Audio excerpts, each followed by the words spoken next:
6 മാസം കഴിഞ്ഞു. ആ പറയുന്ന കോൺഗ്രസിൻ്റെ പ്രാദേശിക നേതാവ് എവിടെയെങ്കിലും പരാതി കൊടുത്തിട്ടുണ്ടോ?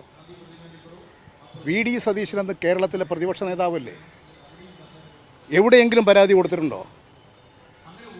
തൃശ്ശൂർ DCC എവിടെയെങ്കിലും പരാതി കൊടുത്തിട്ടുണ്ടോ? എവിടെയും ഒരു പരാതി കൊടുത്തില്ലല്ലോ. എന്തുകൊണ്ടാണ് പരാതി കൊടുക്കാതിരുന്നത്? പരാതി കൊടുത്താലല്ലോ ഒരു പ്രശ്നത്തെക്കുറിച്ച് അന്വേഷിക്കുക. ഇപ്പോൾ ഗവൺമെൻറ്റിൻ്റെ മുമ്പാകെ നിങ്ങൾ മാധ്യമരംഗങ്ങളിൽ ഇതിൻ്റെ വാർത്ത വന്നു. എത്ര ഗൗരവമായിട്ടാണ് ഗവൺമെൻറ് കൈകാര്യം ചെയ്തത്? അന്വേഷണത്തിൻ്റെ ഭാഗമായി 4 പോലീസുകാരെ സസ്പെൻഡ് ചെയ്തില്ലേ? ഇത്രയും നീതിപൂർവം പ്രവർത്തിക്കുന്ന ഏത് ഗവൺമെൻറ്റാണ് ഇതിനു മുമ്പ് കേരളത്തിലുണ്ടായത്? ഇന്ത്യയിൽ എവിടെ ഉണ്ടായിട്ടുള്ളത്? ഏത് സംഭവം നിങ്ങളെടുത്ത് നോക്ക്. 12 കൊല്ലം മുമ്പുള്ള സംഭവമാണ് ഒന്നിച്ചു ചേർത്ത് എന്തോ ഇപ്പോൾ ഒരു ഭയങ്കര സംഭവം നടന്നിരിക്കുന്നു എന്ന് പറയുന്നത്. എന്തിനാണിത്? 12 കൊല്ലം മുമ്പ് നടന്നിട്ടുള്ള സംഭവം എടുത്തിട്ടാണ് ഇപ്പോൾ ചാനലുകളിലൂടെ പ്രത്യക്ഷപ്പെട്ടിട്ട് ഇപ്പോൾ നടന്നതുപോലെ പ്രചരിപ്പിക്കുന്നത്. ഏത് പ്രശ്നത്തെക്കുറിച്ചാണ് ശരിയായ നിലയിൽ ഗവൺമെൻറ് അന്വേഷിക്കാതിരുന്നിട്ടുള്ളത്? ഈ കേരളത്തിൽ ലോക്കപ്പ് മർദ്ദനം അവസാനിപ്പിച്ചത് കമ്മ്യൂണിസ്റ്റുകാരാണ്. VMS അധികാരത്തിൽ വന്നപ്പോഴാണ് ലോക്കപ്പ് മർദ്ദനം അവസാനിപ്പിച്ചു. ഒരാളെയും ലോക്കപ്പിനകത്ത് വെച്ച് തല്ലാൻ പാടില്ല. നിലപാട് സ്വീകരിച്ച് പ്രവർത്തിച്ചു വന്നത് കമ്മ്യൂണിസ്റ്റുകാരാണ്, കമ്മ്യൂണിസ്റ്റ് പാർട്ടി മാർക്സിസ്റ്റാണ്. ഈ ഗവൺമെൻറ്റിൻ്റെ പ്രവർത്തന കാലഘട്ടത്തിൽ ഒരു ലോക്കപ്പിനകത്ത് വെച്ചും തല്ലാൻ പാടില്ല. ഏത് പ്രശ്നത്തെക്കുറിച്ചും എത്രയോ കാര്യങ്ങളെക്കുറിച്ച് അന്വേഷിച്ച് നടപടി സ്വീകരിക്കുകയല്ലേ. നിങ്ങളിപ്പോൾ നോക്ക്, എത്രമാത്രം ഈ മോഷണങ്ങളും തട്ടിപ്പുകളും നടക്കുകയാണ്, കൊലപാതകങ്ങൾ നടക്കുകയാണ്. മിനിറ്റുകൾ വെച്ചുകൊണ്ട് പ്രതികളെ അറസ്റ്റ് ചെയ്യുകയല്ലേ. സൈബർ രംഗം എത്ര മിലിറ്റൻ്റാണ്, എത്ര പെട്ടെന്നാണ് കുറ്റവാളികളെ കണ്ടെത്തുന്നത്. എല്ലാ രംഗങ്ങളിലും സജീവമല്ലേ. ഏതെങ്കിലും ഒരു പോലീസ് സ്റ്റേഷനിൽ ഒരു സംഭവം നടന്നു, അതാണ് കേരളത്തിലെ പോലീസ് നയം എന്ന് പറയാവോ?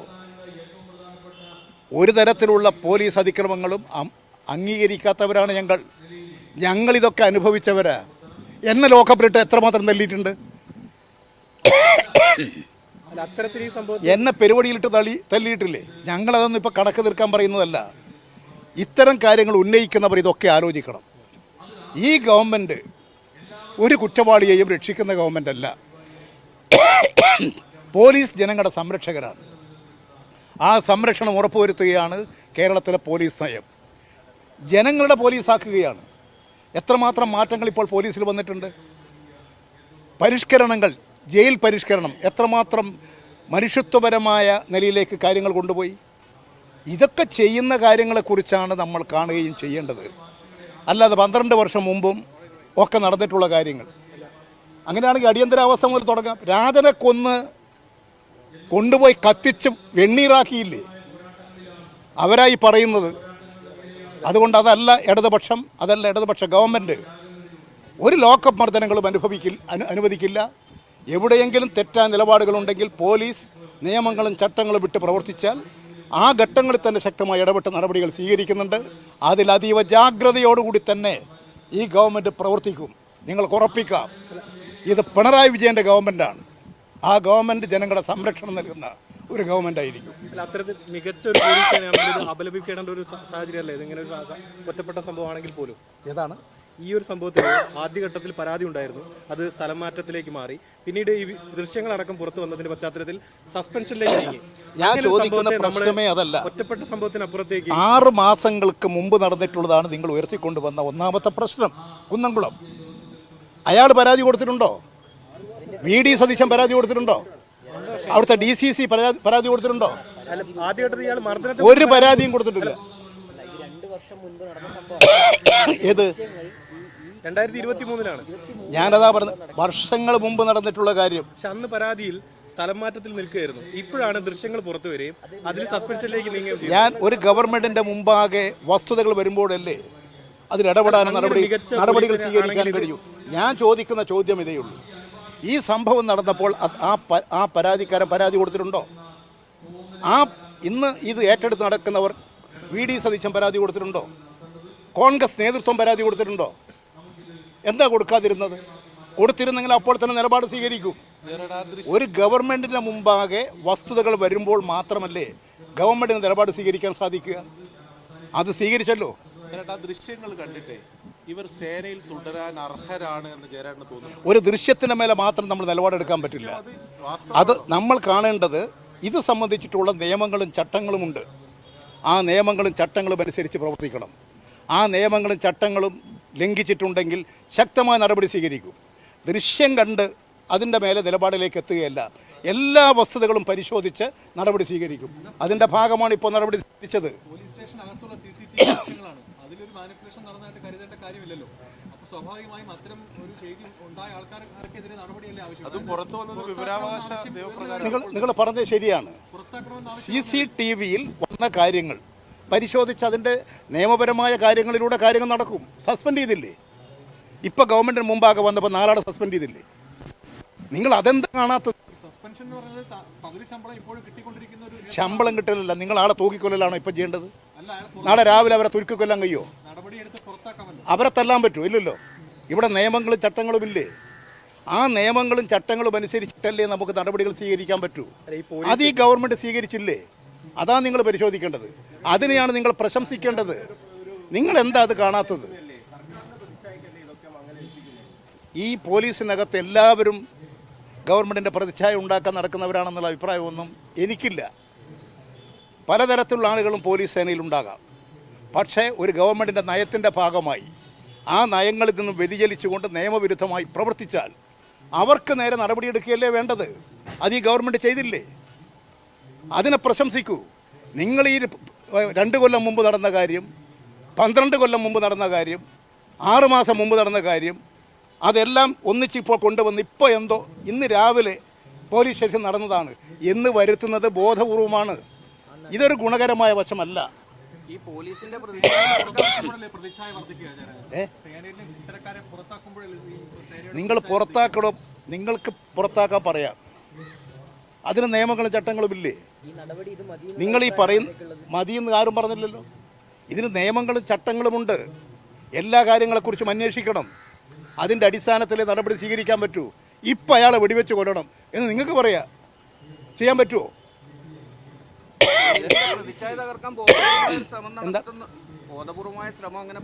ഈ ഗവൺമെൻറ് അങ്ങനെ തെറ്റായൊരു നിലപാട് സ്വീകരിക്കുന്നില്ല. CCTV ദൃശ്യങ്ങളിൽ വന്നില്ലേ? വേറെന്താ നിങ്ങൾക്ക് വേണ്ടത്? അതിൻ്റെ അടിസ്ഥാന നടപടി വന്നില്ലേ? ഈ ഗവൺമെൻറ് ശരിയായ നിലപാട് സ്വീകരിച്ച് പോകുന്നൊരു ഗവൺമെൻറ്റാണ്. ഈ ഗവൺമെൻറ്റിനെ പോലെ ശരിയായ നിലപാട് സ്വീകരിച്ച് ഏതെങ്കിലും ഗവൺമെൻറ് ഉണ്ടായിരുന്നോ? ഈ പറയുന്നവരെല്ലാം ചെയ്തിരിക്കുന്ന കാര്യങ്ങൾ എന്താണ് അവരുടെ ഭരണകാലഘട്ടത്തിൽ? ആ കാര്യങ്ങൾ മറന്നുകൊണ്ട് ഞങ്ങളിതൊന്നും പണ്ടിങ്ങനെ ആയിരുന്നു എന്ന് പറഞ്ഞ് ഒന്നിനെയും ന്യായീകരിക്കാൻ ആഗ്രഹിക്കുന്നില്ല. ഇപ്പം ഞങ്ങളുടെ മുമ്പിൽ ഗവൺമെൻറ്റിൻ്റെ മുമ്പിൽ വന്ന കാര്യം ശരിയായ നിലയിൽ പരിശോധിച്ച് ശക്തമായ നടപടി ഗവൺമെൻറ് സ്വീകരിച്ചില്ലേ? അതിനെ പ്രശംസിക്കൂ. തെറ്റുകൾക്കെതിരായിട്ട് ഈ ഗവൺമെൻറ് ചെയ്തുകൊണ്ടിരിക്കുന്ന നടപടികളെ പിന്തുണയ്ക്കുകയാണ് മാധ്യമങ്ങൾ ചെയ്യേണ്ടത്. അതിനു പകരം കുറേ വർഷങ്ങൾക്ക് മുമ്പ് നടന്നതെല്ലാം കൂട്ടിച്ചേർത്ത് ഇന്ന് രാവിലെ സംഭവിച്ചതുപോലെ വാർത്ത നടത്തുക, എല്ലാ പോലീസ് സ്റ്റേഷനിലും ഇതാണ് നടക്കുന്നത് എന്ന് വാർത്തയുണ്ടാക്കാൻ ശ്രമിക്കുക, അത് ഗുണകരമായിട്ടുള്ളതല്ല. അത് കുറ്റവാളികളെ സഹായിക്കാനുള്ളതാണ്. ഒരു കാര്യം പറഞ്ഞല്ലോ, എല്ലാ പോലീസുകാരും സർക്കാരിന്റെ നയം അനുസരിച്ചല്ല പ്രവർത്തിക്കുന്നത് എന്നുള്ള കാര്യം. അങ്ങനെയെങ്കിൽ അത്തരക്കാരെ പാഠം പഠിപ്പിക്കേണ്ടത് അങ്ങനെ അത്തരക്കാരെ നമ്മൾ വികാരപരമായിട്ട് എടുക്കരുത്. അത്തരക്കാരെ പാഠം പഠിപ്പിക്കുക. ഇതൊരു പോലീസ് സേനയാണ്. ആ പോലീസ് സേനക്കകത്ത് നിയമങ്ങളും ചട്ടങ്ങളുമുണ്ട്. അതിനനുസരിച്ച് ഏത് ഗവൺമെൻറ്റിനും പ്രവർത്തിക്കാൻ പറ്റൂ. അവർക്കും അതിൽ ചില അവകാശങ്ങളുണ്ട്. അതൊന്നും കാണാതെ ഇങ്ങനെ പോലീസ് സേനയിലുണ്ട് എന്നാൽ അവരെ എല്ലാം പിരിച്ചുവിടാൻ പറ്റുമോ? നമ്മൾ ഈ കാര്യങ്ങളെക്കുറിച്ച് വളരെ ശാന്തമായി ആലോചിക്കുക, കാര്യങ്ങളെ വസ്തുനിഷ്ഠമായി വിലയിരുത്തുക. ഈ ഗവൺമെൻറ് എന്നും ശരിയുടെ പക്ഷത്താണ്, ജനങ്ങളുടെ പക്ഷത്താണ്. ഒരു ലോക്കപ്പ് മർദ്ദനങ്ങളും അനുവദിക്കാത്ത ഗവൺമെൻറ്റാണിത്. ഈ കേരളത്തിൽ ലോക്കപ്പ് മർദ്ദനം അവസാനിപ്പിച്ചത് കമ്മ്യൂണിസ്റ്റുകാരാണ്. അത് ഞങ്ങളുടെ പൂർവ്വകാല അനുഭവം കൊണ്ടാണ്. മൊയാരത്ത് ശങ്കരനെ തല്ലിക്കൊന്നത് പോലീസ് ലോക്കപ്പിലും ജയിലിനകത്തും വെച്ചാണ്. എത്ര ആളുകൾ ഇതുപോലെ കശാപ്പ് ചെയ്തിട്ടുണ്ട്. ഇതെല്ലാം അനുഭവിച്ച് വളർന്നു വന്നൊരു പാർട്ടിയാണ് കമ്മ്യൂണിസ്റ്റ് പാർട്ടി. ഞങ്ങൾ അനുഭവിച്ചതുപോലെ ലോക്കപ്പ് മർദ്ദനം അനുഭവിച്ച ഏതെങ്കിലും ഒരു പാർട്ടിയുണ്ടോ? ഇതെല്ലാം അനുഭവിച്ചവരാണ് ഞങ്ങളൊക്കെ. അതുകൊണ്ട് നീതിപൂർവ്വമാണ് ഈ ഗവൺമെൻറ് പ്രവർത്തിക്കും. ഒരു ശങ്കയും വേണ്ട. ഗവൺമെൻറ് ശക്തമായ നിലപാടുകൾ തന്നെ എല്ലാ കാര്യങ്ങളും സ്വീകരിച്ചിട്ടുണ്ട്. പോലീസിനെ മെച്ചപ്പെടുത്താൻ അത് ജനസേവനത്തിൻ്റെ ഭാഗമാക്കി തീർക്കാനും ശ്രമിക്കുകയാണ്. ഇപ്പോൾ കുറേ ഭാഗം അതിൽ നമുക്ക് വിജയിക്കാൻ കഴിഞ്ഞു. അതാണ് ഈ സൈബർ കുറ്റം തെളിയിക്കുന്നതിൽ, കൊലപാതകികളെ കണ്ടെത്തുന്നതിൽ മണിക്കൂറുകൾ വെച്ചിട്ടല്ലേ ആളുകളെ പിടിക്കുന്നത്. എത്ര വിജിലൻ്റാണ്, എന്താണ് അതൊന്നും കാണാത്തത്? ഈ കാര്യങ്ങൾ കൂടി നിങ്ങൾ കാണണം എന്നാണ് മാധ്യമ സുഹൃത്തുക്കളോട് അതെ, അത് പ്രതിച്ഛായക്ക് മങ്ങലേൽപ്പിക്കാൻ ചിലർ ബോധപൂർവ്വം ശ്രമിച്ചേക്കും. അതുകൊണ്ടാണല്ലോ ഇപ്പോൾ 6 മാസം 2 കൊല്ലം മുമ്പ് നടന്ന കാര്യം ഇപ്പോൾ എടുത്ത് ഇന്നലെ നടന്നതുപോലെ മാധ്യമങ്ങളിൽ പ്രചരിപ്പിക്കുന്നത്. അത് പ്രതിച്ഛായ തകർക്കാനാണ്. ആ പ്രതിച്ഛായ തകർക്കാനുള്ള നീക്കങ്ങളെ ജനങ്ങൾ തിരിച്ചറിയും, ഈ നാട് തിരിച്ചറിയും. എങ്ങനെയാണ് പുറത്തു വരാറില്ല നിങ്ങൾ പറയുന്നത്? ഇതൊരു രാഷ്ട്രീയ ഗൂഢാലോചന വന്നാലല്ലേ നമുക്ക് പറയാൻ കഴിയുക. അങ്ങനെയാണോ?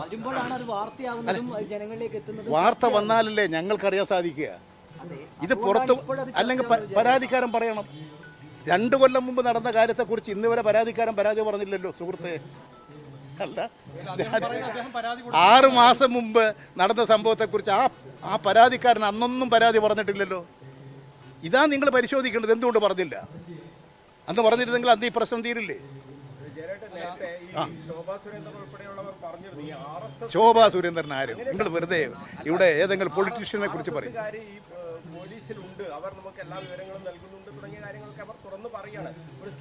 അവർ പറയുന്നതൊന്നും ഞാൻ മുഖവിലക്ക് എടുക്കാറില്ല. ഞാൻ അവർ പറയുന്നത് ഒരു പൊളിറ്റീഷ്യൻ്റെ വാക്കുകളായിട്ട് ഞാൻ കാണുന്നില്ല. അതുകൊണ്ട് അവർ പറഞ്ഞതൊന്നും നിങ്ങളെടുത്ത് വോട്ട് ചെയ്യാൻ വേണ്ടി പുറപ്പെടരുത്. നിങ്ങൾ അതിൻ്റെ കേരളത്തിൽ BJPയുടെ പ്രസിഡന്റ് പറഞ്ഞിട്ടുണ്ടോ? എങ്കിൽ നിങ്ങൾ പറയും. അല്ലെങ്കിൽ മുൻ പ്രസിഡന്റ് സുരേന്ദ്രൻ പറഞ്ഞിട്ടുണ്ടോ? അത് പറയും. അതൊന്നും ഇപ്പം ഞാൻ പോലീസ് സേനയെ നയിക്കുന്ന ആളല്ലല്ലോ. നിങ്ങൾക്ക് അങ്ങനെ എന്തെങ്കിലും സംശയങ്ങളുണ്ടെങ്കിൽ നിങ്ങൾ പറയൂ, നമുക്ക് അന്വേഷിക്കാം. അല്ല, ഈ ദൃശ്യങ്ങൾ ഇപ്പോൾ പുറത്തു വന്നതിലും ഇത് വലിയ ചർച്ചയാവുന്നതിലും മറ്റെന്തെങ്കിലും ഗൂഢാലോചന അല്ലെങ്കിൽ രാഷ്ട്രീയ പ്രേരിതമാണ്, അങ്ങനെയാണോ? ഇത് പൂർണ്ണമായും ഇത്തരത്തിൽ മാധ്യമങ്ങളെല്ലാം ഉപയോഗിച്ചുകൊണ്ട് ഇതിനെ ഭയങ്കരമായി പെരുപ്പിച്ച് ഈ ഗവൺമെന്റിനെ കളങ്കപ്പെടുത്താനുള്ള നീക്കം നടക്കുന്നുണ്ടെന്നുള്ളത് വസ്തുതയാണ്. അതിനുവേണ്ടി സംഘടിതമായിട്ടുള്ള പ്രവർത്തനം നടക്കുന്നുണ്ട്. അതിനു വേണ്ടിയിട്ടുള്ള വിവരങ്ങൾ ആരാഞ്ഞുകൊണ്ടിരിക്കുന്നുണ്ട്. അതുകൊണ്ടാണ് ഞാൻ ചോദിച്ചത്, 2 കൊല്ലം മുമ്പ് നടന്നതും 6 മാസം മുമ്പ് നടന്നതും ഒക്കെ ഇന്നലെ പോലെ വാർത്ത വന്നില്ലേ? ഇന്ന് രാവിലെ കേൾക്കുമ്പോൾ ഞങ്ങളൊക്കെ ധരിച്ചത് ഇന്ന് ഇപ്പം നടന്നതാണ്. അന്വേഷിക്കുമ്പോഴാണ് ഇത് 6 മാസം മുമ്പ് നടന്നതാണ്. അതുകൊണ്ട് ഈ കാര്യങ്ങളിലൊക്കെ ഈ ഗവൺമെൻറ്റിൻ്റെ മഹിമ, ഇപ്പോൾ നിങ്ങൾക്കറിയാം കേരള രാഷ്ട്രീയത്തിൽ ഉയർന്നു വരുന്ന UDFൻ്റെ അവരെ ജനങ്ങളാകെ വെറുക്കുകയാണ്. UDF കോൺഗ്രസ് ജനങ്ങളിൽ നിന്ന് ഒറ്റപ്പെട്ടുകൊണ്ടിരിക്കുകയാണ്. അവരെ ജനങ്ങൾ വെറുക്കുന്നു. യൂത്ത് കോൺഗ്രസിനെ ജനങ്ങൾ വെറുക്കുന്നു. അതുപോലെ തന്നെ ഇടതുപക്ഷ മുന്നണി നടപ്പിലാക്കിക്കൊണ്ടിരിക്കുന്ന നയങ്ങൾ ജനങ്ങളിൽ വലിയ മതിപ്പുണ്ടാക്കുന്നു. ഇത് കണ്ടപ്പോൾ സഹികെട്ട കുറേ ആളുകൾ ആസൂത്രിതമായി നടത്തിക്കൊണ്ടിരിക്കുന്ന ഒരു പ്രവർത്തനമാണിത്. ഇതിനെ തിരിച്ചറിയാനും ജനപക്ഷത്ത് നിൽക്കാനും എല്ലാ മാധ്യമ സുഹൃത്തുക്കളും ഞങ്ങളെ സഹായിക്കണം എന്നാണ് നിങ്ങളോട് അഭ്യർത്ഥിക്കുന്നത്. 12 വർഷം മുമ്പുള്ള വെളിപ്പെടുത്തിയത് SFI നേതാവാട്ടോ. ഞാൻ SFI നേതാവാണോ അല്ലയോ എന്നുള്ളത് അല്ല ഇവിടെ പ്രശ്നം. ഒരു ലോക്കൽ സെക്രട്ടറി പറഞ്ഞിട്ടുണ്ട്. ഒരു ലോക്കൽ കമ്മിറ്റി സെക്രട്ടറിയാണ്. ആരായാലും A or B. നിങ്ങൾ എന്തുകൊണ്ട് ആ സമയത്ത് പറഞ്ഞില്ല? അല്ല, ഇത് നമ്മുടെ പാർട്ടിയിൽപ്പെട്ട ആൾക്കാരാണ്. പാർട്ടിയാണോ പാർട്ടിയല്ല, ഇവിടെ എല്ലാവരും പ്രശ്നമാണ്. ഇവിടെ വിഷയം പാർട്ടിക്കാരെ നോക്കിയിട്ട് നിലപാടെടുക്കാൻ പറ്റുമോ? അല്ല, അത് പോലീസിന്റെ ഭാഗത്തുനിന്നേ. ഞാൻ ചോദിക്കുന്ന പാർട്ടിക്കാരെ നോക്കിയിട്ട് നടപടിയെടുക്കാൻ പറ്റുമോ? ഇല്ല, അങ്ങനെ എടുക്കുന്നില്ലല്ലോ. മുമ്പ് കാലത്ത് നിങ്ങൾ പറഞ്ഞിരുന്നതാണ് പോലീസുകാർക്ക് പ്രത്യേക പരിഗണന. ഇപ്പം നിങ്ങൾ അതില്ല, അത് വിട്ടു. അത് നന്നായി. പണ്ട് പറയും ഇങ്ങനെ പോലീസ് സ്റ്റേഷനിൽ മാർക്സിസ്റ്റുകാർക്ക് ഒരു കസേല കൊടുക്കുന്നൊക്കെയാണ് പണ്ട് പറഞ്ഞത്.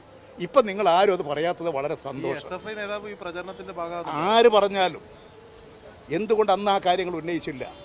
അത് നിങ്ങൾ ചോദിക്കേണ്ട ചോദ്യമാണ്. എന്താ ചെയ്യുന്ന ആ കാര്യം എടുത്തുകൊണ്ട് ഗവൺമെൻറ്റിനെതിരെ ആഞ്ഞടിക്കുക. ഇപ്പോൾ 12 കൊല്ലം മുമ്പ് ഇവിടെ അന്ന് പിണറായി വിജയനാണോ ഭരിക്കുന്നത്? 12 കൊല്ലം